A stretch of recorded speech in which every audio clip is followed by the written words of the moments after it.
சுவையான chicken gravy செய்யலாம். அடுப்பை பற்ற வச்சு மண் சட்டி அடுப்பில் வச்சுக்கிறோம்.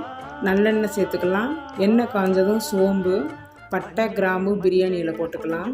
கருவேப்பிலை, வெங்காயம், தக்காளி சேர்த்து வதக்கிக்கலாம். சிக்கனை சேர்த்து மஞ்சப்பொடி கொஞ்சம் போட்டு தேவையான அளவு கல் உப்பு சேர்த்துக்கலாம். நல்லா வதக்கிக்கணும். இஞ்சி பூண்டு பேஸ்ட்டு சேர்த்துக்கலாம். 3/4 ஸ்பூன் கரம் மசாலா தூள், 1/2 ஸ்பூன் வரமிளகாத்தூள், 5 ஸ்பூன் வீட்டு மிளகாத்தூள் சேர்த்துக்கலாம்.